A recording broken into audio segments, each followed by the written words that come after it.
is Pete Fredoso, and on behalf of the Center for Ethics and Culture, I welcome you to the second installment of the Fall 2010 Catholic Culture Literature Series. Every fall since 2002, the Center for Ethics and Culture has sponsored this event, featuring 4 lectures focused on prominent figures in the Catholic literary tradition. The series sprang from the Center's desire to expose the Notre Dame undergraduate students and the entire Notre Dame community to the richness of the Catholic literary heritage. In an age when names such as Chesterton, Waugh, and O'Connor have little or no meaning to many undergraduate students, even Catholic ones, we at the Center for Ethics and Culture hope to promote such writers both for the quality of their works and the uniquely Catholic dimension of their literary perspectives. This year's series, Strangers in a Strange Land, features 4 influential and fascinating Catholic American authors. Ralph McInerney, Walker Percy, Flannery O'Connor, and J.F. Powers poignantly engage American culture through their writing while standing at a distance from it. With these lectures, we hope to examine their complex commitments to church and country, as well as to inspire Notre Dame undergraduates to read and appreciate their work as invaluable to their Catholic formation. Please mark your calendars for next Tuesday, September 21st, when Dr. Ralph Wood, Professor of Theology and Literature at Baylor University, will join us here to continue the discussion. Tonight's lecture will analyze the life and works of Walker Percy. Percy truly deserves the title of philosophical novelist. Orphaned late in his childhood after his father committed suicide, Percy was raised by his uncle, a Stoic humanist. Percy's writings, nonfiction and fiction, often treat themes relating to the banality of late 20th century life. We chose to feature Percy in this series because of his radical transformation from holding modern secular philosophies to Christianity. Through Catholicism, Percy found the fulfillment and satisfaction of everyday life and work that had previously driven him toward depression. His conversion is a striking testament to the intellectual and aesthetic appeal of the Catholic doctrine of redemption. Tonight's lecturer is Dr. John O'Callaghan, professor of philosophy here at Notre Dame. A member of the Notre Dame faculty since 2003, Dr. O'Callaghan graduated from St. Norbert College in 1984 and earned a master's degree in mathematics from Notre Dame in 1986. He worked as an engineer in Boston for 2 years before returning to Notre Dame, where he earned a doctoral degree in philosophy in 1996. Before joining the Notre Dame faculty, he taught philosophy at Creighton University and the University of Portland.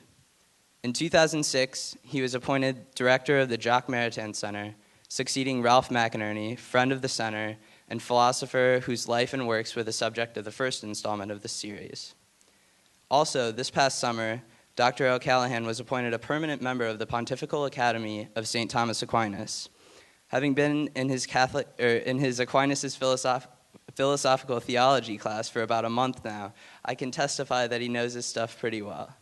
Now, please join in welcoming Dr. John O'Callaghan.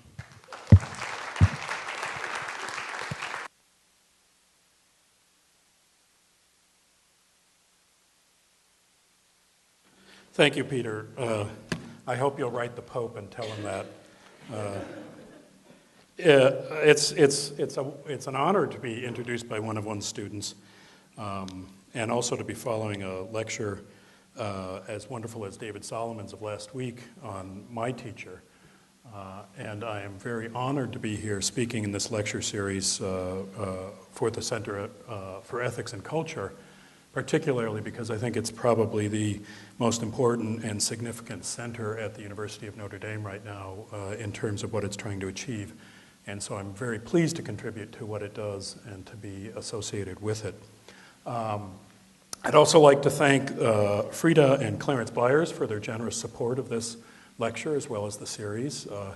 Obviously, to do good things, we need good people who are willing to support what we do, and we should all give thanks for what they did. And I'm glad to see that Father Miss Campbell got here from Soren's, but it looks like Father O'Connell looks like he did actually go to watch the Sox play. Yeah, okay. Now, I think every classroom at the University of Notre Dame is supposed to have a crucifix in it, and I think we might be lucky. It seems to me, perhaps after this paper, we can wonder at what Percy would have made of the fact that there is a crucifix in here, but of course it's a very scientific classroom that happens to cover it over with a projection screen. So, if I may begin. Now, Greer has promised, because I said I'm going to say some interesting things about David Solomon at the end of the talk, that she won't cut me off. She said Peter might, but she said she'd get violent with Peter if he did. Man is neither an angel nor brute, and the unfortunate thing is that he who would act the angel acts the brute. Allow me to begin talking about Walker Percy with a quotation from his celebrated essay in Esquire magazine entitled Bourbon. He writes, "Not only should connoisseurs of bourbon not read this article, neither should persons preoccupied with the perils of alcoholism, cirrhosis, esophageal hemorrhage, cancer of the palate, and so forth, all real enough dangers. I too deplore these afflictions. But as between these evils and the aesthetic of bourbon drinking, that is, the use of bourbon to warm the heart, to reduce the anomie of the late 20th century, to cure the cold phlegm of Wednesday afternoons, I choose the aesthetic. What, after all, is the use of not having cancer, cirrhosis, and such, if a man comes home from work every day at 5:30 to the exurbs of Montclair or Memphis, and there is the grass growing and the little family looking not quite at him, but just past the side of his head, and there's Cronkite on the tube, and the smell of pot roast in the living room, and inside the house and outside in the pretty exurb has settled the noxious particles and the sadness of the old dying Western world, and him thinking, Jesus, is this it? Listening to Cronkite and the grass growing? If I should appear to be suggesting that such a man proceed as quickly as possible to anesthetize his cerebral cortex by ingesting ethyl alcohol, the point is being missed, or part of the point. The joy of bourbon drinking is not the pharmacological effect of the C2H5OH on the cortex, but rather the instant of the whiskey being knocked back and the little explosion of Kentucky, USA sunshine in the cavity of the nasopharynx and the hot, bosky bite of Tennessee summertime. Aesthetic considerations to which the effect of the alcohol is, if not dispensable, at least secondary. The pleasure of knocking back bourbon lies in the plane of the aesthetic, but at an opposite pole from connoisseurship. My preference for the former is or is not deplorable, depending on one's value system. That is to say, how one balances out the Epicurean virtues of evocation of time and memory and the recovery of self and the past from the fogged-in, disoriented Western world. In Kierkegaardian terms, the use of bourbon to such an end is a kind of aestheticized religious mode of existence, whereas connoisseurship, the discriminating but single-minded simulation of sensory end organs, is the aesthetic of damnation. In this little essay, Percy provides the key to understanding one of the most important features of his writing. It is his own expression of the aphorism from Pascal's Pensées with which I began. That key is, as it always has been for a Christian since the time of Christ, how to be in the world, but not of it. In the essay, the dichotomy is between a kind of pseudo-religious experience and damnation.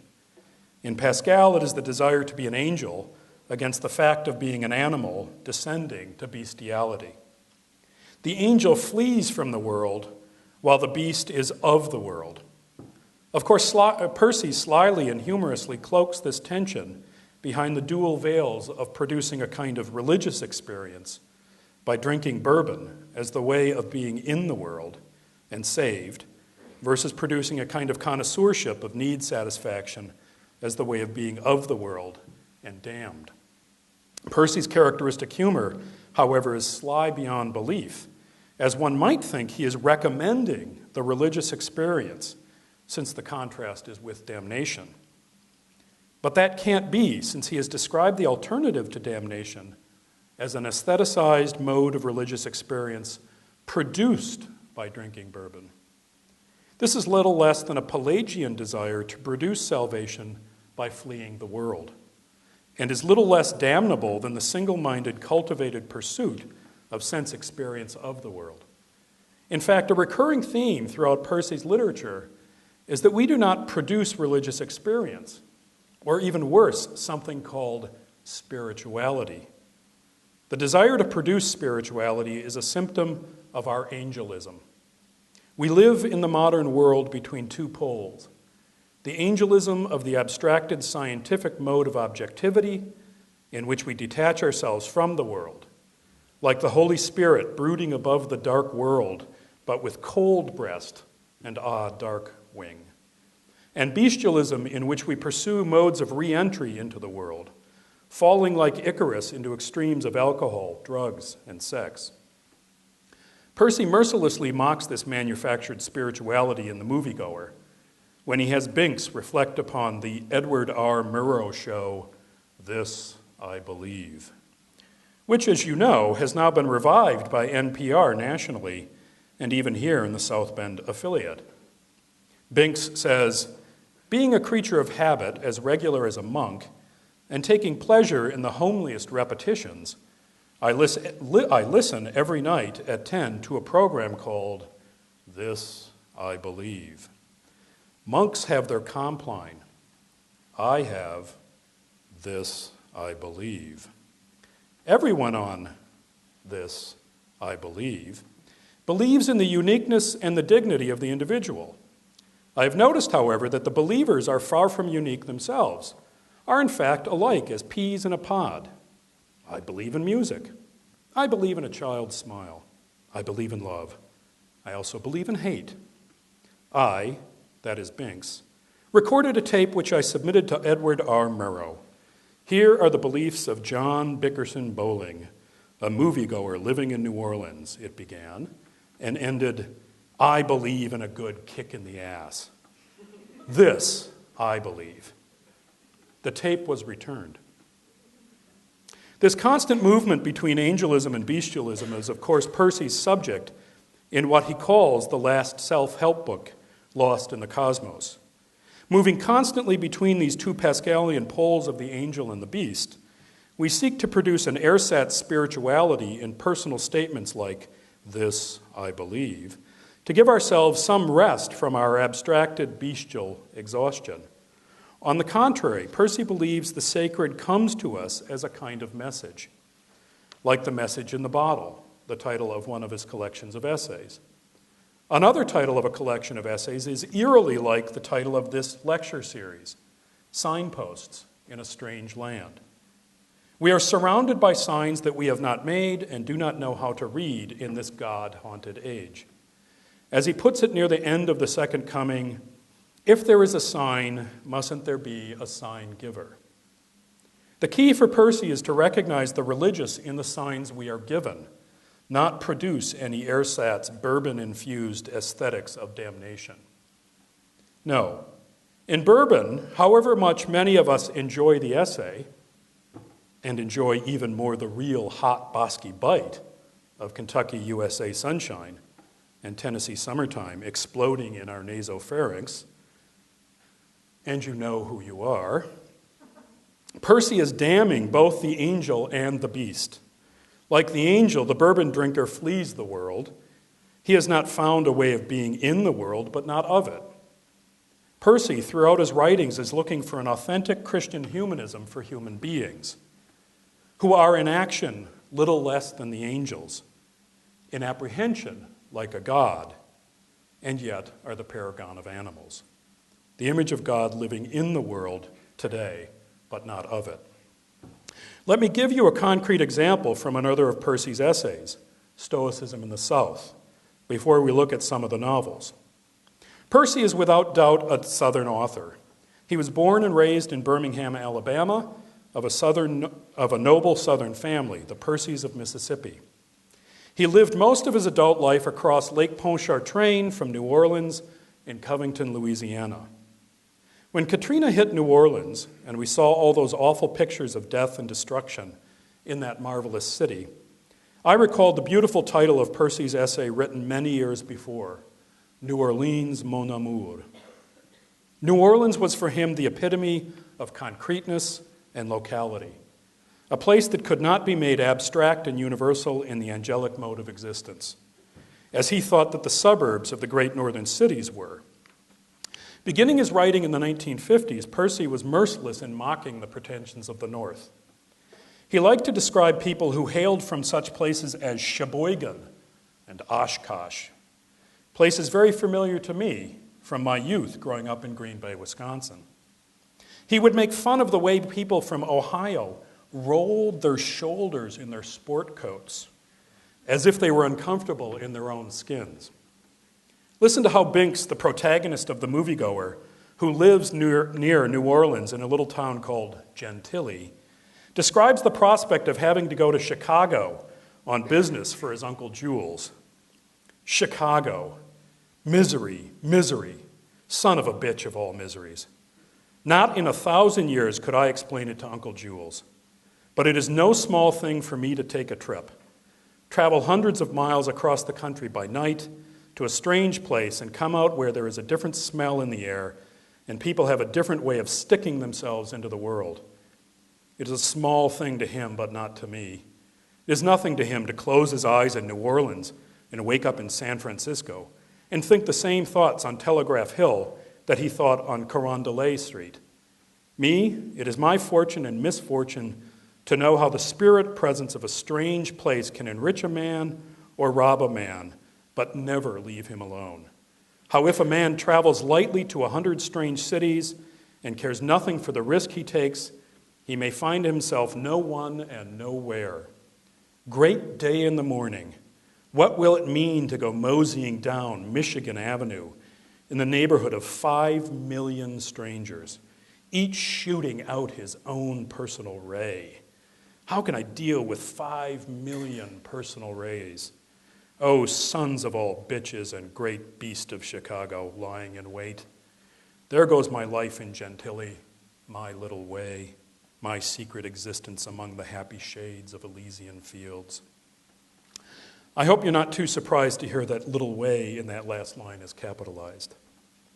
Of course, Chicago, in its own way, has its particularity, its concreteness, and that comes out in Binks's fear of it. So it is not so much the great northern cities like Chicago and New York that Percy despises, although his protagonists like Binks and Will Barrett of The Last Gentleman always find themselves dislocated in these places with their millions and millions of rays shooting out at them. But what Percy really despised was the suburbs, or worse, the exurbs. In the great cities like New Orleans or New York or Chicago, one had to face the problem of living in the world but not of it, and one often failed. But in the exurbs, think of that word, ex-urb. In the uniformity and universality of the exurbs, one can be neither in nor of the world. Someone who travels a lot faces the danger of being nowhere and no one, but that danger is confronted without having to go away from home when one's place, one's locale, is an exurb. And Percy noted throughout his work the way in which the South, the New South, was becoming more and more like the North, not in its great cities, since those were by nature particular and not universalizable, but rather in the growth of the suburbs and exurbs. It is an angelic mode of existence at, but not in, one's very hearth and home. And I confess I live in the dreaded Granger. However, it would be a mistake to identify Percy too closely with the Southern agrarian movement in literature. Despite his friendship with the Tates, and in particular his having been mentored by Carolyn Gordon. In the first place, his poles tended to be between city and suburb, not the industrialized city in the agrarian way of life. Nor is he just another nostalgic Jeremiah of the suburban and exurban life. Most striking to Percy about the North in the 50s, 60s, and 70s was the kind of northern liberal condescension that found expression in his character from The Last Gentleman, Forney Aiken. People of a certain age will remember the best-selling nonfiction book, Black Like Me, in which the photographer John Howard Griffin had his skin artificially colored black so that he could travel to the South and really come to understand the experience of the black man under segregation. Forney Aiken, the Northern liberal photojournalist and investigative reporter, does likewise, except for a little patch of skin left white under his arm that he could display if a situation ever got out of hand. For this reason, he is called the pseudo-Negro in the novel. Forney Aiken picks up Will with his oaken firkin, hitchhiking from New York to the south, and we are given one of the many tales along Will's pilgrimage, the pseudo-Negro's tale. Of course, the situation does get out of hand, not in the segregated South, and not even in one of the great northern cities, but in an equally segregated subdivision of Levittown, Pennsylvania, when Forney takes Will Barrett to visit some friends. Given the history of Levittowns, this means it could be anywhere USA. And no white patch on the arm can stand in the way of the rioting northern liberal suburbanites concerned that their subdivision will go the wrong way, despite all their efforts to protect it with restrictive covenants. Here, Percy is comically portraying what Malcolm X said: Mississippi is anywhere south of the Canadian border. It is all carried out in the novel to great comic effect, all of which began in the name Forney Aiken, which sounds eerily similar to fornication. But the skewering of northern pretension was no apologia for the southern experience of segregation. Percy was much more merciless in criticizing and even mocking the South, the Old South, the genteel South.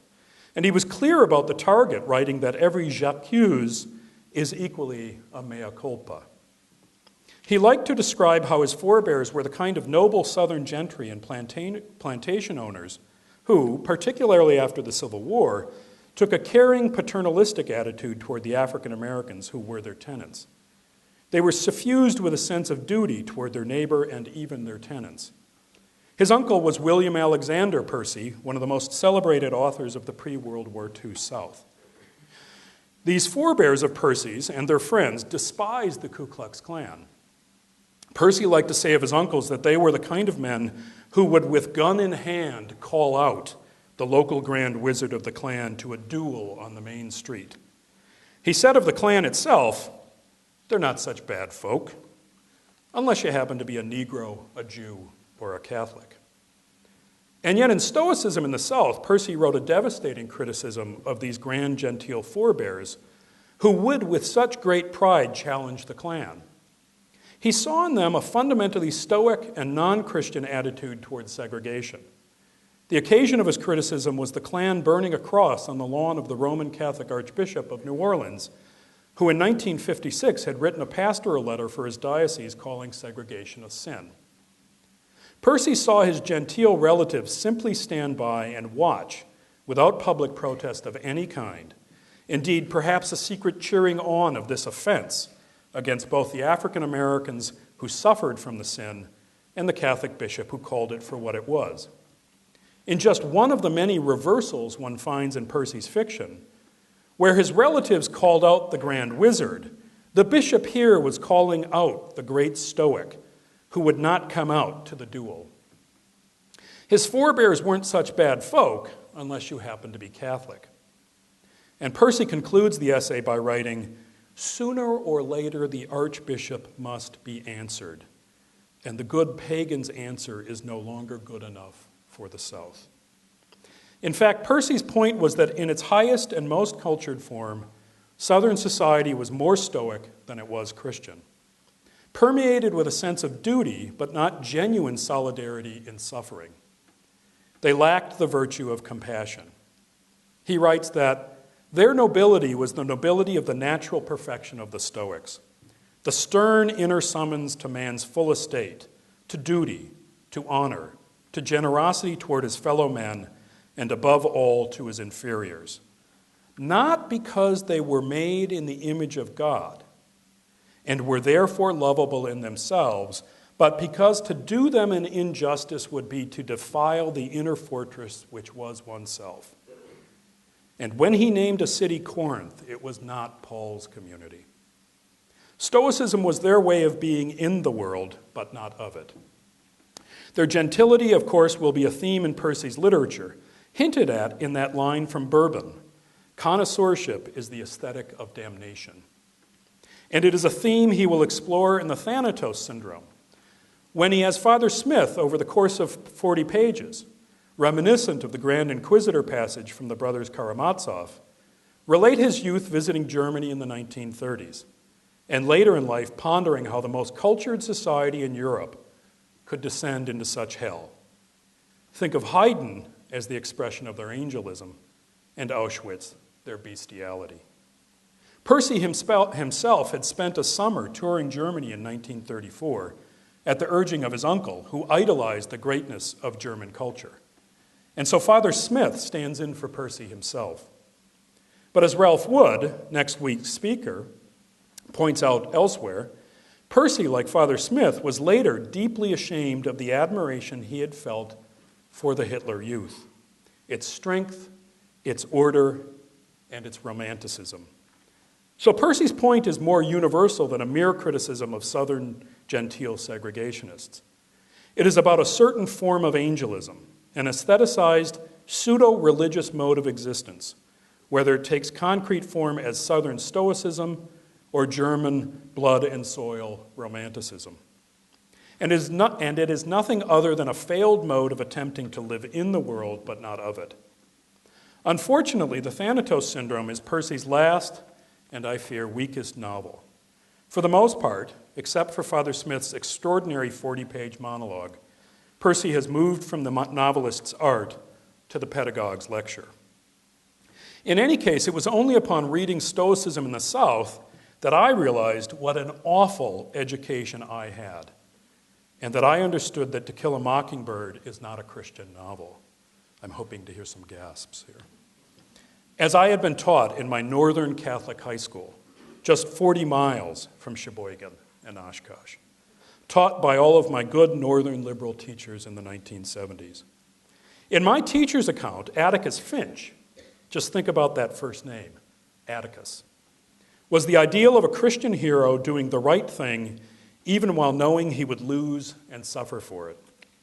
The fact that Atticus was taken to be a Christian for doing the right thing, despite never taking off his shoes in the presence of God, ought to remind all of us who can remember it what the heights of Catholic education achieved in the 1970s. My Protestant friends might take great comfort in the fact that it was all about good works and very little about faith.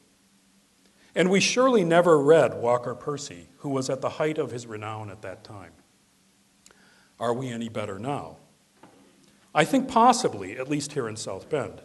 My son William wrote a fine essay about To Kill a Mockingbird as a freshman, but last year wrote an even finer essay about The Moviegoer for his AP English class across the street at St. Joe High. My daughter Catherine wrote an equally good essay on To Kill a Mockingbird, and we'll see about The Moviegoer next year. But enough paternal pride. Atticus, like Percy's forebears, is no Christian, and his defense of Jim is no Christian act of charity informed by compassion. It is a Stoic novel whose hero cannot, in his Stoic grandeur, save Jim from the iron necessities of the Southern way of life, or even protect his own children. Not to mention understand the damage he might do to the innocent Boo Radley at the end of the book, as he insists upon doing his duty. Atticus's Stoicism blinds him to human suffering. If To Kill a Mockingbird is anything like a Christian novel, it is only because of the odd presence of Boo, the misfit, standing reticent and aloof behind the bedroom door of the boy he has just saved. The innocent whom only the child, Scout, can see is like the mockingbird, never to be shot at, never to be harmed. The innocent who is the only one to actually save anyone in the novel, the great Stoic's children. Atticus lives in the plane of the ethical, not the religious, not even the pseudo-religious of the bourbon drinker. Stoicism, the Stoicism that is a constant object of admiration and criticism in Percy's novels, no more so than in the grand figure of Aunt Emily in The Moviegoer, is for Percy a very real response of a certain kind of person, a proud but not compassionate person to the concrete problems of life. Consider this peroration of Aunt Emily's near the end of The Moviegoer. All these years, I've been assuming that between us, words mean roughly the same thing, that among certain people, gentlefolk I don't mind calling them, there exists a set of meanings held in common, that a certain manner and a certain grace come as naturally as breathing. At the great moments of life, success, failure, marriage, death, our kind of folks have always possessed a native instinct for behavior, a natural piety of grace, I don't mind calling it. Whatever else we did or failed to do, we always had that. I'll make a little confession. I am not ashamed to use the word class. I will also plead guilty to another charge. The charge is that people belonging to my class think they're better than other people. You're damned right we're better. We're better because we do not shirk our obligations either to ourselves or to others. We do not whine. We do not organize a minority group and blackmail the government. We do not prize mediocrity for mediocrity's sake. Oh, I'm aware that we hear a great many flattering things nowadays about your great common man. You know, it has always been revealing to me that he is perfectly content so to be called, because that is exactly what he is, the common man. And when I say common, I mean common as hell. She raises the sword to Prytania Street. She has a little prize sword. Let me tell you something. If he out yonder is your prize exhibit for the progress of the human race in the past 3,000 years, then all I can say is that I am content to be fading out of the picture. Perhaps we are a biological sport. I am not sure. But one thing I'm sure of, we live by our lights, we die by our lights, and whoever the high gods may be will look them in the eye without apology. Thus spake Aunt Emily, ecce homo. Notice the figure of 3,000 years places her firmly back in ancient Greece. Oops. To put this point, well, hold on a second.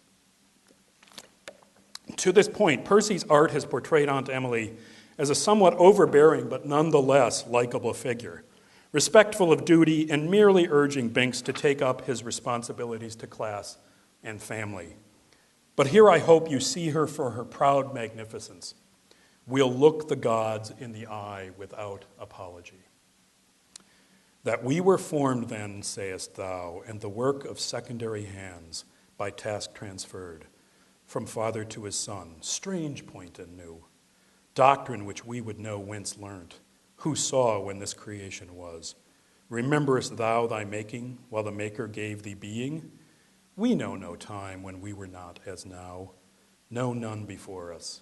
Self-begot, self-raised. That's class. She is a proud and magnificent Stoic, and she is demonic. In his criticism of Stoicism, Percy makes clear that however hard he is on northern liberals, he is much worse on southern pride. Forney Aiken is silly and harmless. Aunt Emily is proud and awful. Forney Aiken is merely playing at being black and experiencing the cross of segregation. He is like the young couple who think they can experience what it is like to be married by living together without a vow. In reality, in the absence of what the vow means and does for a couple, they are merely fornicating in self-deception and bad faith, and thus the play on the name. Forney Aiken is fornicating. But the Southern Stoic toleration of segregation is proud and not to be made fun of. It is to be seen for what it is. Stoicism is an attempt to be in the world but not of it. The problem Percy had with this Stoicism is that it was a failed response to the concrete reality of existence in one's place and time. The Stoic doesn't actually succeed in living sufficiently in the world, because to live in the world is to suffer with it, to exercise the virtue of compassion. It is not to merely do one's duty. Stoicism is, in fact, an angelic, demonic flight from the world, and merely doing one's duty turns out to be complicity and its own form of damnation. While the great Stoic Aunt Emily in The Moviegoer urges upon Binks that he ought to do his duty and live up to the expectation of his class and family, her daughter Kate is a neurotic who doesn't quite hate her mother, but merely fears her, and is so nervous that she scratches her wrists so fiercely with her fingernails that they bleed. Binks, on the other hand, falls in love with Kate. He suffers with her. One of the most tender moments in all of Percy's novels occurs when he gently places his hand upon her wrist and asks her to stop, to please stop. Promise me you'll stop hurting yourself. And there is the odd presence of the low-born Catholic relatives who live on the river, the central member of which is his cousin Lonnie, a crippled boy who talks to Binks of Eucharistic adoration, offering up his suffering in reparation for the world's sins, and eating God. Critics have seen in Lonnie, a character from central casting, the cripple wheeled in for easy sympathy. But they missed the allusion to the cripple Lise Halakov of the brothers Karamazov, who was in love with Alyosha, as well as the reversal of the latter's roles in that novel, here with the healthy man loving the holy cripple, all of which is played out in the season of Lent in New Orleans and ends in the epilogue on the following year's Ash Wednesday. The recognition of the inadequacy of Stoicism to the real conditions of life is what in part led Percy to become a Roman Catholic Christian. And in that, despite his emphasis upon particularities of place and time, Percy takes on a more universal appeal than simply as another Southern author. We've already seen that despite the patina of Christianity in his upbringing, he thought it to be more a Stoic culture than a Christian one. Again, he said of his forebears that they were more likely to go into Chancellorsville or the Argonne with Epictetus in their back pocket rather than the Psalms. And reading his biography, it seems that about 2 out of every 3 of his Stoic ancestors committed suicide, all the way back to the Percys of England. His father discovered his dead grandfather almost immediately after he shot himself in the chest. Then, when Percy was 12, his father put a shotgun under his own chin and blew his head off. And Percy wondered whether his mother had also committed suicide when she drove off the road into a river with his brother Finn in the car. His brother survived. This was Southern Stoicism. Indeed, suicide is an acceptable act for classic Stoicism. It may be the appropriate response to the conditions of one's life if it has reached a point at which it cannot flourish. One is to bear the ills of one's society, but they need not trouble one because the Stoic is to be indifferent to anything other than his own self-control, confining happiness to those things over which he has power and can exercise control. But there are certain natural necessities that must be present in his own flourishing, even in his indifference to the world around him. If those necessities are not present and one cannot flourish, that is, one cannot embrace life, then to embrace death, to commit suicide, is an acceptable response. Sapiens vivet quantum debet, non quantum potest. The wise man will live as long as he ought, not as long as he can. It is here that we begin to see, by contrast, the way in which Percy placed his literature within the great tradition of faith that seeks understanding.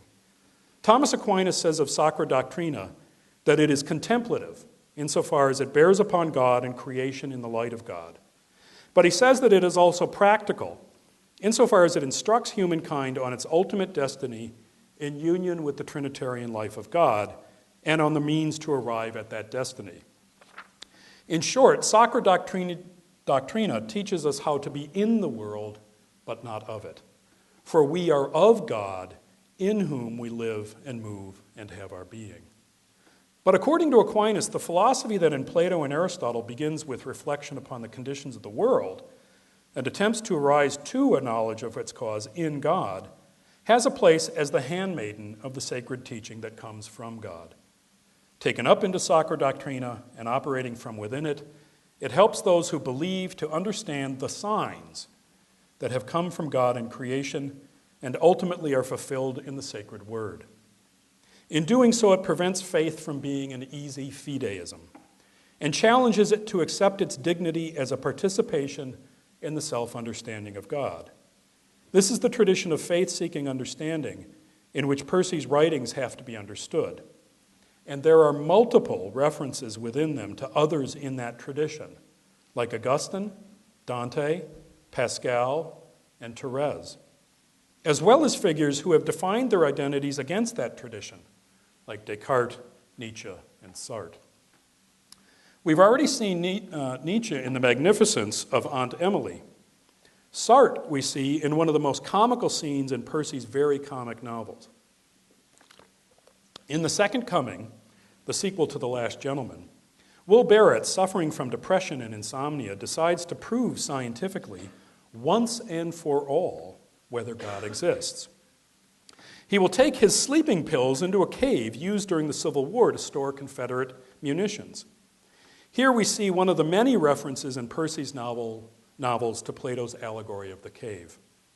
At one point in his crawling descent into the cave, the narrator explains, "The crawl opened suddenly into a chamber the size of a small theater." The allegory shows up first in the moviegoer. Binks is always returning to the movies, descending into the dark theaters to watch actors like William Holden projected from behind onto a screen in front, characters who seem to know so well what to think and how to act, while in the light of day outside the movie theater, he, Binks, is utterly confused. The allegory also appears in The Last Gentleman, as Barrett works as a humidification engineer at Macy's in New York. As he spends his evenings in the bowels of Macy's basement in artificial light, he thinks of himself as a great scientist engineer, knowing exactly what he has to do in order to run the dials and switches of the control panel of the vast system of air conditioning. And yet in the morning when he ascends to the light of day in Columbus Circle, he is utterly confused and quite often suffers from amnesiac fugues, coming to himself somehow on Civil War battlefields in the Deep South, not knowing how he got there, why, or when. Percy's protagonists are at home in the cave, know just what to think and do. They are both in the cave and of it. But notice that here in The Second Coming, with his experiment to prove or disprove the existence of God, we see another particularly comic reversal of Plato, as Barrett proposes to do philosophy in the cave, not out of it. But we also see Sartre. The experiment consists in this. If God exists, he will send Will a sign of his existence rather than let him die alone in the cave. If God does not exist, there will be no sign, and Barrett will simply die a suicide unknown to the world. The sleeping pills are to help him get through the 32 days of pilgrimage in the cave, 3 a day. The 32 days he thinks is scientifically sufficient for God to send the sign. The narrator says, "Who else but a madman could sit in a pod of rock under 1,000 feet of mountain and feel better than he had felt in years? Feel so good that he smiled again and snapped his fingers as if he had made a discovery. I've got you both," he said aloud, "God's seeker and suicides. I've got you all, God, Jews, Christians, unbelievers, Romans, Jutes, Angles, Saxons, Yankees, Rebs, blacks, tigers. At last, at last, at last. It took me a lifetime, but I've got you by the short hairs now. One of you has to cough it up. There's no way I cannot find out. Even if worst comes to worst," he thought with a smile, "to suicide, it will turn out well. My suicide will represent progress in the history of suicide. Unlike my father's, it will be done in good faith, logically, neatly, and unobtrusively. Unobtrusive even to the Prudential Insurance Company. What is more, it will advance knowledge." His plan was simple. Wait. The elegance of it pleased him. As cheerfully as a puttering scientist who hits on a simple, elegant experiment which must, yield a clear yes or no, he set about his calculations. The trick was to devise a single wait which would force one of two answers, not more, not less. If a yes, then to leave and act on the yes. If a no, then to act on the no. And at the same time, euchre the Prudential Insurance Company out of the money he felt coming to him, to leave Sutter, his friend, $1 million richer. This way everybody wins. God, if he exists, is not affronted. If he doesn't, Sutter gets the $1 million. There will be plenty of time for asking God. That is called prayer, between knockout drops. I'm no hero. To sit here for a month and starve without a drug is too much of a bore to consider. Speak, God, or be silent. And if you are silent, I'll understand that. O ye mystics who go out in the desert and see visions. O ye old men who dream dreams, who believes you? O ye suicides who go not so gently into that good nothing. Can't tell me either. But I've beat you both. In either case, I'll know. Speak, God, and let me know if the Jews are a sign and the last days are at hand. If you do not speak, and the Jews are not a sign, then that too is an answer of sorts. It means that what is at hand are not the last days, but only the last days. My last days. A minor event, to be sure, but an event of some importance to me. How does the experiment turn out then? This search for the very heart of being in the cave? In nausea. He develops a toothache, and popping his sleeping pills on an empty stomach to kill the pain makes him vomit. Again, the narrator says, unfortunately for the poor man awaiting the last days and raving away at God, things can go wrong with an experiment most carefully designed by a sane scientist. A clear yes or no may not be forthcoming, after all. The answer may be a muddy maybe. In the case of Will Barrett, what went wrong could hardly be traced to God or man, Jews or whomever, but rather to a cause at once humiliating and comical. A toothache? So in the end, not only did he not get a clear answer to his peculiar question, not a yes or a no or even a maybe, he could not even ask the question.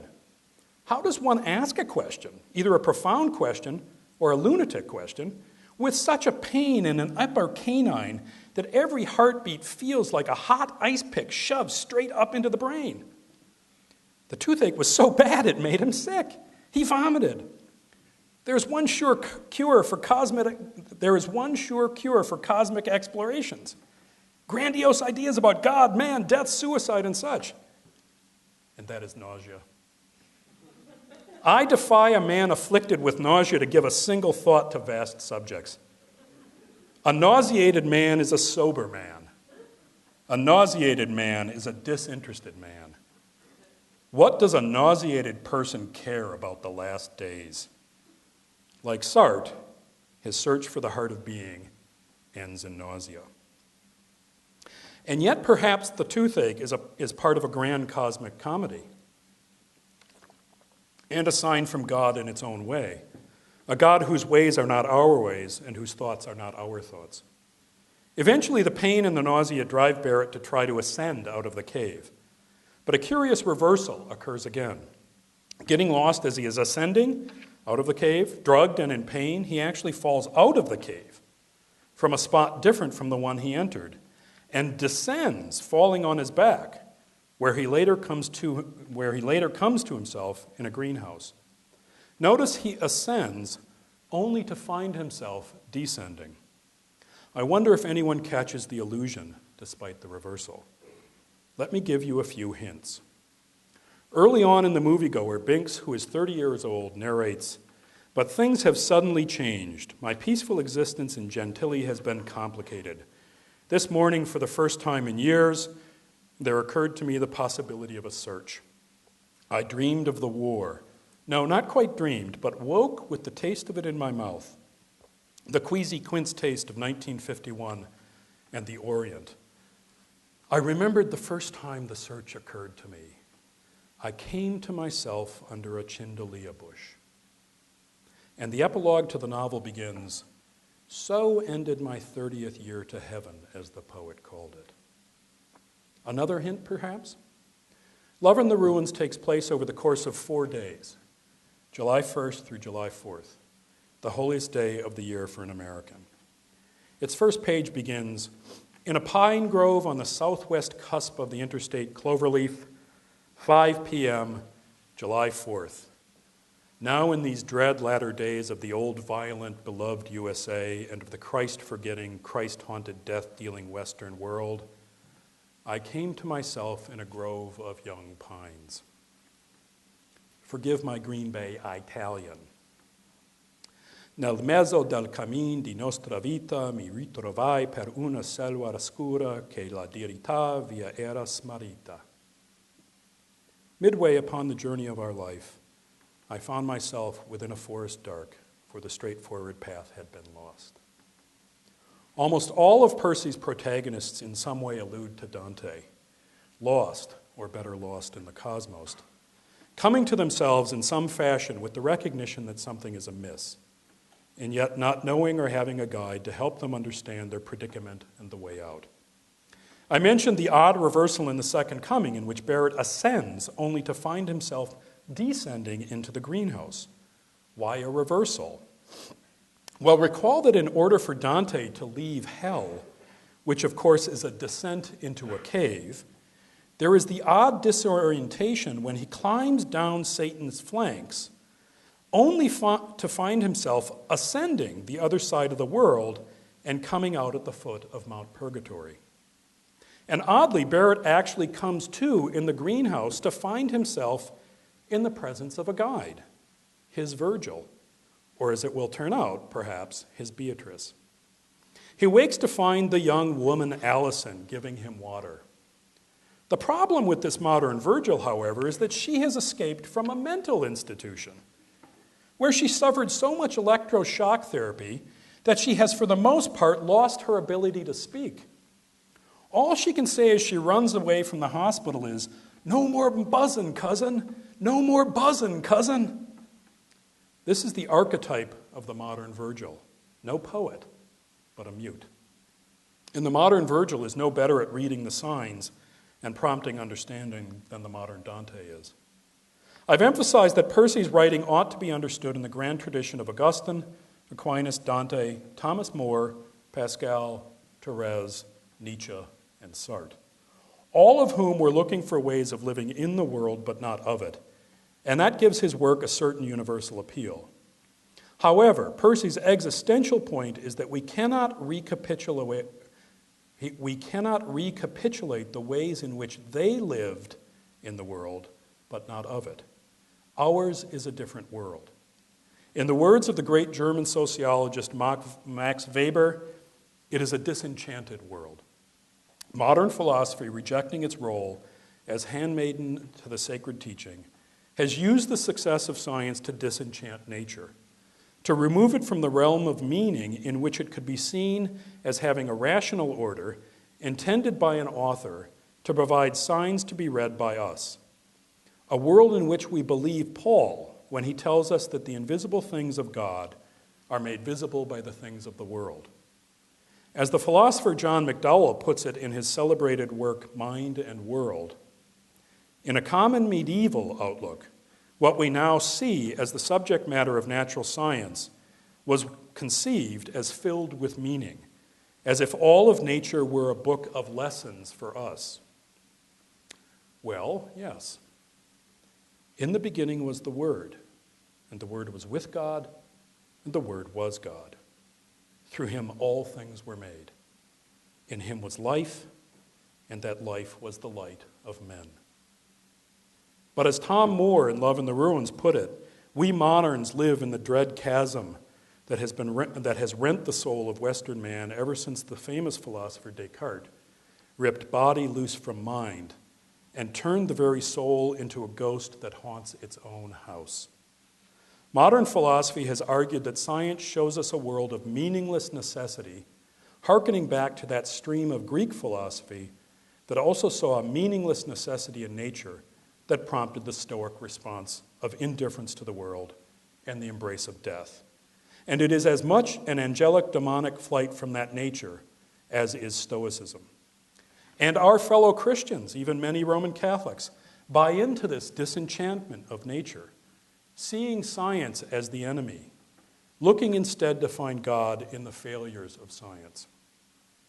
But the modern philosopher's angelic demonic flight from nature produces its own bestial counterpoise in the naturalizing projects of modern philosophy, which seek to naturalize everything, reason, epistemology, ethics, all upon one condition, namely that the naturalizing not produce a re-enchantment.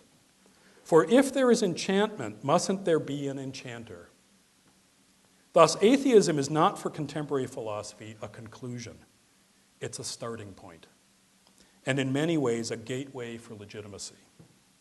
And the modern philosopher either explicitly or implicitly refuses to ask Percy's question. If there is a sign, mustn't there be a sign giver? Percy would welcome all manner of naturalizing projects, bringing the angel demon back down to earth, provided we had an adequate conception of nature that did not in turn lead to bestialism, a conception of nature which we do not have. By defining nature down and erasing all signs, the modern philosopher is in flight from nature and nature's God. In that flight, he commits the original sin of philosophy, not to ask a question. And there's a nice long passage for them, the second coming, that I can't read here. This is a far cry from Aquinas, for whom the success of science, not its failure, is perhaps the greatest natural sign of the existence of God. The poet will write in a Thomistic vein, "The world is charged with the grandeur of God." And "Glory be to God for dappled things. He fathers forth whose beauty is past change. Praise him." Not so for the modern believer and unbeliever alike. No wonder that the modern Virgil is mute. He has nothing to say, for his art cannot imitate a meaningless nature. And the modern Dante in hell is left with this diagnosis of his predicament from the moviegoer. Now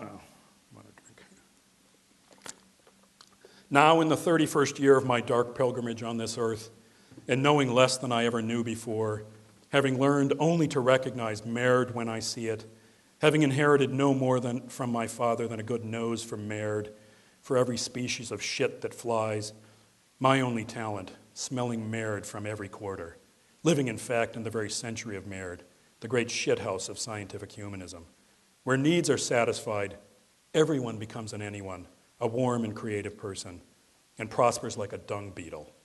And 100% of people are humanists, and 98% believe in God. And men are dead, dead, dead. On this my 30th birthday, I know nothing, and there is nothing to do but fall prey to desire. Evidently, to be a modern Dante who encounters a mute Virgil is to be really pissed off. Given this predicament of a disenchanted world, Percy, in a Kierkegaardian move, begs off giving us an answer, particularly a religious answer. If you want to know why he does so, you'll have to read Kierkegaard's essay, The Difference Between a Genius and an Apostle. He says he has not been granted the authority to give an answer, although he can gesture at it, as I've suggested above. The Stoic response, as well as the modern philosophers, is an angelic demonic flight from the world and ultimately a love of death. That is what reading Nietzsche teaches us. It is a love of personal death and suicide, which involves the destruction of the body, the dead weight in our lives, and that in virtue of which we live and suffer in the disenchanted, meaningless world. But long before John Paul II wrote of the culture of death, Percy also diagnosed and mocked the social love of death of Western culture, most strikingly evident in Auschwitz, but also more benignly in our efforts to use science to engineer our destiny, killing off as we go those whose suffering we cannot bear, in a technological effort to control a disenchanted nature that has become our enemy, not the nexus within which we encounter the very image of God, the paragon of animals, and encountering his image, and in encountering his image, encounter him. If there is a response to this love of death, this Thanatos syndrome, it must be in learning to live in our world, not the world of Augustine, Aquinas, Dante, More, or Pascal. It is perhaps the little way of Therese. The task is ever old and ever new. Death is inevitable, but it must not be loved. Percy will not tell us how death is to be overcome, although he will not so slyly hint at it in at least one of his titles. But he does think we can prepare for death. Indeed, his novels all confront death as a way of preparing for it. But even as we prepare for death, we cannot turn our back on the world. Flight from the world is demonic, as we are to be in it. God made us neither angels nor beasts, but the paragon of animals. As he explains in his Jefferson lecture, science for Percy is not the enemy. And seeing its success as the original word of God to us is not some sort of re-enchantment, as if we have to adopt the pejorative insults of those who have killed God and are in love with death. We need to learn to love science as God speaking to us from the origins of creation. It is his gift to us to give us some faint inkling into the intelligibility of his mind, waiting in watchfulness for the coming of something else. So we also need to see its limitations, namely its intrinsic inability to understand and prepare for death. The great symbol of that inadequacy is Sutter Vaught in The Last Gentleman, the great scientist-doctor who sits on a windowsill idly tapping his foot against the radiator as his little brother dies, attended to by Will Barrett and a priest. The scene is extraordinarily reminiscent of the death scene of Lord Marchmain from Brideshead Revisited, but with characteristic Persian reversals and ambiguities that make it much more problematic for the modern reader. To make a slight modification to the first argument of Thomas Aquinas' great Summa, Percy asks whether it is necessary for there to be a discipline in addition to the scientific disciplines. He responds yes, but begs off explaining that response. Let me conclude to the great relief of all. Socrates argues that philosophy, the love of wisdom, is nothing other than preparation for death. Imagine a parent of a student at Notre Dame inquiring of my department why her child is required to take 2 philosophy courses and receiving the response, because we are going to prepare him to die. The parent might respond, $50,000 a year for that? I want you to prepare him to live, find gainful and perhaps useful employment, and to do a few good works along the way to save his soul. In fact, philosophy departments today sell their wares, their words, to students and curriculum committees alike as an expertise in critical thinking. And what could be more useful for life than that? We make the weaker argument stronger. But what Socrates meant in part was that learning to live required being prepared to die. What Percy gives expression to is the thought that literature, too, can be, in Socrates' sense, philosophical. He was engaged in literature as preparation for death. He is the worthy successor of Plato, who, after all, wrote plays, not treatises. Last week, David Solomon pointed out the extraordinary fact that Ralph McInerney was both a professional philosopher and a professional novelist. And David wondered aloud whether I would claim the same of Percy. No, Percy was not a professional philosopher, which, had he said it, would be no idle brag. But he was a Socratic philosopher. And I would say that he was a genuine philosopher in the way Ralph was a genuine philosopher. A genuine philosopher, even had Ralph never published a single book or article in a journal. I think for Ralph, genuine philosophy was what Socrates said it was, preparation for death. And so I would say that both Ralph's and Percy's literature were the manifestations of I need your last page, David. Do you have the last page? I don't have the last page. Thanks. So now you get to wait for the climax is coming, right? Boy, talk about ruining a setup. I think for Ralph, genuine philosophy was what Socrates said it was, preparation for death. And so I would say that both Ralph's and Percy's literature were the manifestations of genuinely philosophical minds in the Socratic tradition, since both were concerned in their literature to come to terms with and prepare for death. But both Ralph, the cradle Catholic, and Percy, the convert, came to understand that genuine philosophy in the Socratic mode is to be found in the Catholic faith as it seeks understanding. Since in that faith, preparation for death is nothing other than preparation for life. Thomas Aquinas argues in that first question of the Summa that sacred doctrine is, by the standards of the Greeks themselves, the highest philosophy.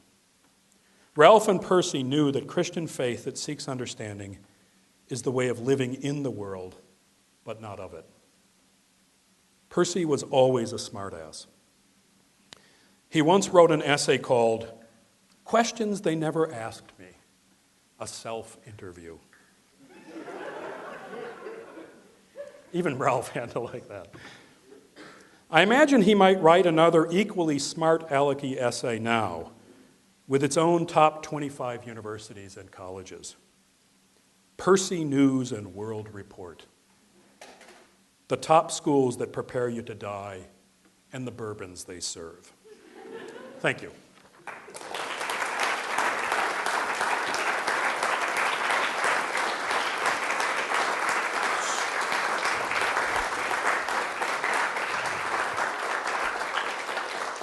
We're now going to open the floor up for some questions, so ask away. Or we can all retreat to Murph's for bourbon. David. For a question, but that was wonderful and a worthy talk for a student of Ralph McInerney's. I am still surprised, though, John, that this is the point you and I have disagreed about for a long time. Why you disparage the Thanatos syndrome, which the Percy's last novel, which you once again attacked here as being one of his weak productions. I would have thought your talk, bringing it back to the task of learning to die, would be a talk that would put the Thanatos syndrome, which is actually of all Percy's novels, the one where death and the sort of drive to find a technological fix for it and to avoid the real suffering of it. That's the novel that puts that at the very center. And your criticism seemed to be that it was too preachy, explicitly pedagogical. But I would have thought, given this wonderful talk you've given, you would see that as the summit of Percy's achievement. What, being preachy? Sorry? Being preachy? Well, no, that novel being the summit, though. I mean, it's just... No, I mean, I think I kind of, certainly I don't think Percy or Ralph, for that matter, ever kind of bought the art for art's sake, just make a wonderful kind of constructed, formally beautiful novel and so on and so on. So the purpose of art is very important. But I do think Percy thought, you still got to write a good story that doesn't preach, that doesn't, I mean, that portrays rather, or, you know, that shows rather than says. And I think he crossed over into the saying, and there wasn't as much showing. I think he displays a kind of artistry in the other novels, sometimes really beautiful artistry, other times just really good artistry, of sort of taking you to a certain point where it would be very easy for him to cross over into telling you what to do and what to think. And I think, and this is the kind of Kierkegaardian element in him, he just was very serious that he was not here to tell you what to do, and certainly writing, I mean, not to tell you what to do by telling you what to do. He was trying to give signs, but not lessons. And I think he thought that would be a kind of betrayal of what a novelist is there to do. And the same thing, I mean, you know, I related him to Plato in a way, and I would say the same thing of Ralph. You can either read Plato straight as here's his philosophy, or you can say the very fact that he chose to use plays, which look like the things that go on down in the cave, ought to raise questions as to what are we supposed to make of this. And I think Percy was very much attuned to the idea that in the first place an artist has to, and this is in O'Connor, and you know, it's the whole I'm going to claim some credit for the man for whom I center, or the center is named, Jacques Maritain. The standards of the art are in the object to be made, regardless in some ways of what the artist would like to do with it. You still have to be true to the standards, and I just think he got preachy and crossed the line that in all the other novels he was sort of being very careful not to do. It's like he's poking the people in the eye. Listen to it. And I think that had a lot to do with I shouldn't psychologize him this way, but he was getting very old, knew that he himself was dying, clearly thought this was extremely important, And this is, I think, the problem. He didn't want to leave that to the reader. Well, let me just register a complete and total disagreement.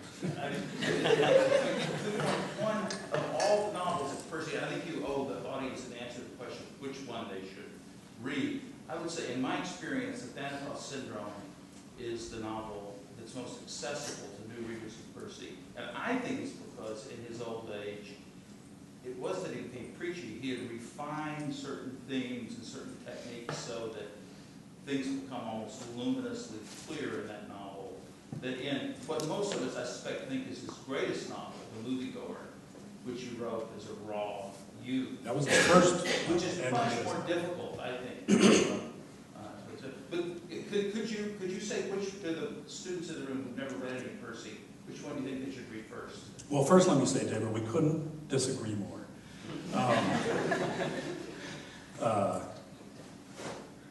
I would say the one I think is the most accessible, I mean, the Thanatos Syndrome, given what I said, is accessible because it doesn't take any effort. That's my it's like the Berenstain Bears books that give. Please forgive me, Walker Percy. I would say The Last Gentleman. I mean, because I think The Last Gentleman is just so fun. It's well written. It's it incorporates all of this stuff that we've learned. I mean, it's really a kind of summation of all the things we're supposed to learn in our education. The Canterbury Tales are in there. The Divine Comedy's in there. The Allegory of the Cave's in there. Brideshead Revisited is in there. You know, I mean, it's all in there, and it's just a really wild ride. You start in New York, and he starts to hitchhike to the south, and he ends up in Santa Fe. And all along, you're just getting these hilarious stories of the people he meets along the way. And it just, there's a play with words in it. You didn't ask me about the title of my talk, which was Find Me a Wife, Live Me a Life. Why didn't I talk about that? Well, the answer to that is when students ask you for the title before you've even begun the talk, you wouldn't necessarily give them exactly the title you're going to write about. But he's got all these plays on words, and this whole idea of enchantment is in there as well. He wants to marry this young woman, Kitty Vaught, sister of Sutter and Jamie, and he's making out with her in a bush in Central Park, and he's very odd. And just as things are about to kind of make a certain progression, he says, and then the bush conspired against me. Namely, he kind of moved and he got a stick right in the back. It's just an extraordinarily funny scene. And it's recapitulated later at the Alabama-Mississippi game, I think, when he's making out with Kitty in the car. And again, things are going along the way, and he's thinking to himself, I'm going to find me a wife, I'm going to live me a life. And then he says, and the steering wheel conspired against me. I just think there's a kind of accessibility to that that rewards the reading that isn't easy. I mean, it's not too easy, like I think the Thanatos Syndrome is. So I would say that novel is the best. Another good one, by the way, is, and we were talking about this at dinner, although it's very dark, humorously dark, is Lancelot. And that's a kind of nihilistic Augustinian confession. He's in prison, and he's confessing to a priest who doesn't say a word through the entire novel until the end. But you get, the artistry there is displayed in the fact that you have an awful lot of knowledge of what the priest is thinking from what the nihilist penitent is saying in terms of his responses. So that's another one to read, but it's very dark, humorously dark. That was exactly the novel I was going to ask you about, because I was hoping that you were going to mention the connection to both Dante and Augustine in that particular novel. Yeah.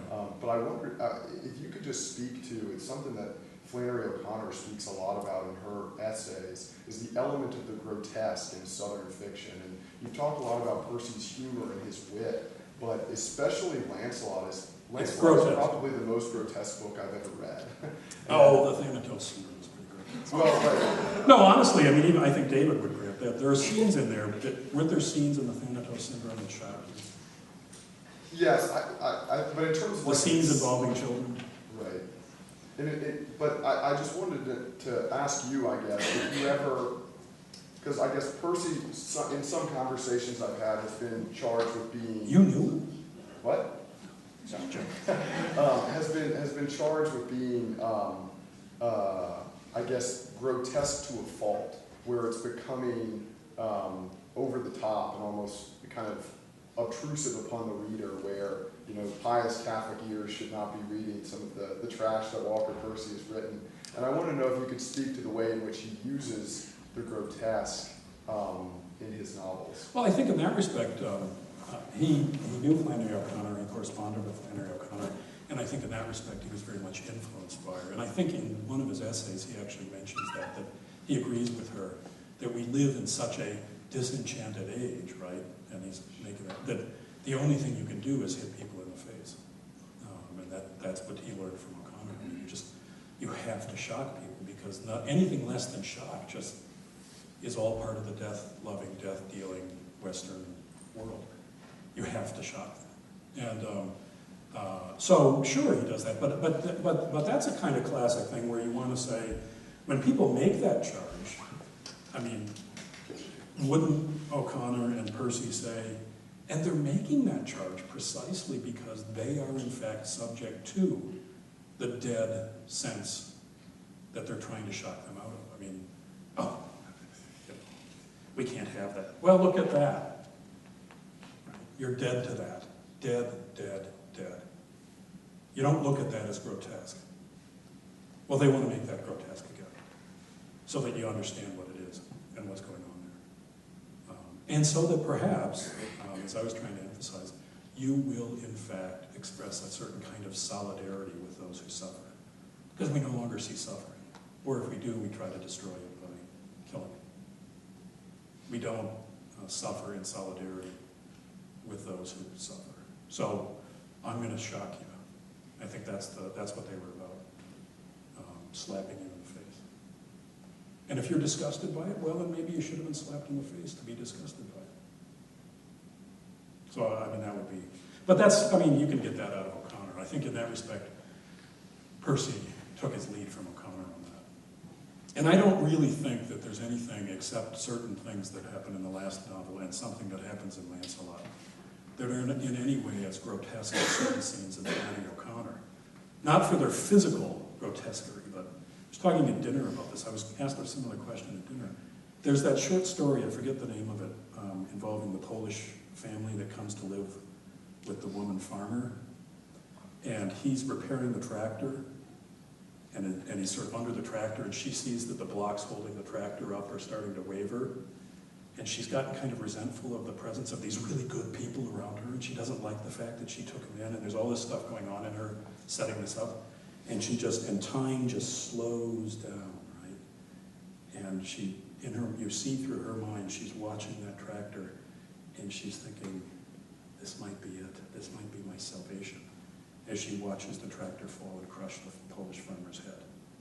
I think that's, in an appropriate way, I think that's more grotesque than anything you'll find in Walker Percy. But not because of the kind of physical description, but just what's going on there. So. Mr. Sportiello. You kept mentioning man being the paragon of animals. Yeah. But of course, to me, it's just a quintessence of dust. Right. Is that relevant at all? Yeah. So you picked up, it's a passage from Hamlet, and Hamlet immediately says, after he says the paragon of animals, he says, but he pleases me not, neither male nor female. You have the play of the image of God there in that passage in Hamlet, and there's a kind of sense that we don't want to see the image of God. Right? He pleases me not, this paragon of animals. So there was a very deliberate connection there. I think Percy is acting in that kind of tradition. I didn't mention Hamlet explicitly, but yeah. I guess it depends on how you read Hamlet's words, whether the speech about paragon, the man being the paragon of animals, is ironic or not. Yeah, he may be mocking, what's their names, Rosencrantz and Guildenstern. He may be mocking them, but to give an ironic reading of that, you still as Thomas would say, is does Scripture have many senses? They're all based in the literal. Right? You can't detach the metaphorical, the ironic from what's being said. So the irony plays on what you take to be the literal sense. Okay. Way up there. Yeah, you referenced Kierkegaard several times, and I was wondering if you saw a connection between the angel demon character like Aunt Emily and the Knight of the Infinite in Sears Traveling. Oh, gee. Yeah, I don't know. I mean, I don't know that well enough. I don't know that in Kierkegaard well enough. What do you think? It seems like the other parts of Kierkegaard you were calling out in the Well, Kierkegaard, I mean, Percy was very influenced by Kierkegaard. I mean, he began reading Kierkegaard. He went to Bellevue to be trained as a doctor, and he contracted tuberculosis. He wanted to be a pathologist, and he went to Bellevue and he contracted tuberculosis from the corpses of the Skid Row bums that he was performing autopsies on. And that caused him to go off for a sanatorium or sanitarium for the cure. And in the meantime, he read all this sort of European existentialist stuff, starting with Kierkegaard. And I think for him, it was kind of a revelation, because coming out of the background he had, he was very steeped in just the sort of Greek philosophy that the South, admired. And Kierkegaard provided him a way of sort of breaking out of a kind of mold of thinking of the modern world in a certain way. And Kierkegaard was always, well, I shouldn't say always, because I don't know enough about him myself. Kierkegaard was liked to say a pox upon both your houses. That whole theme in Percy about the believer and the unbeliever. He thinks they're twins, and I think he's getting that from Kierkegaard. But on the specific character there, I don't know. I remember reading that back in college, and I can't really remember what I read. Too much bourbon over the gills. We have time for one more question. Yeah. It was really glad when you brought up Mark the Second Coming. Say that again. I'm sorry. I was really glad when you brought up Mark the Second Coming, when you brought us in the cave trying to test God by putting suicide in it as a kind of blowing apart this toothache. I was wondering if you thought that anything you could see that maybe Percy's views on the history of grace kind of through that. Well, yeah, I mean, that itself has a kind of Flannery O'Connor kind of aspect to it, right? I mean, the what's his name who shoots the woman, that's the moment of grace, And the toothache, I think that's what I was trying to allude to when I said, so you have the play on Sartre there, that he becomes nauseous as he's trying to find, go into the very depths of being and see being and understand and grasp being, and he gets down there and he's nauseous. And then the narrator says, so maybe there's no answer here. Right? Maybe there's no answer. Maybe there's no yes, no, not even a muddy middle, right? It's just toothache, right? Ha ha, funny. Except for the fact that he does end up crawling out of the cave and falling into that greenhouse and meeting Allison, the mute virgin. Well, Allison, you might look at that and you say, in terms of the whole narrative, it doesn't stop with the toothache and vomiting. Maybe that's the sign. That God has a sense of humor. It is a divine comedy, after all, right? Well, that's not what comedy means in that setting, right? But I think Percy liked to have a lot of fun like that and say, this is our problem. We can't read the signs. What is that toothache? That is the grace. I think that's very good. I mean, that's the thing that got me out of there. Not, I figured it all out, I worked it through. God said, will I exist, right? Because that itself would be a sign. And you'd have to interpret that sign. And you can either fail to interpret it, or you can interpret it badly, and so on and so on. Signs are like that. You have to try to understand them. It's faith that seeks understanding. I believe in order that I may understand, rather than I understand in order that I may believe. So, what do you make of that toothache? Either it just stops in nausea, or Look at the narrative. He finds his Virgil. Yes, she's mute and she's crazy and so on and so on. That's part of the comedy. Our world is not Dante's world.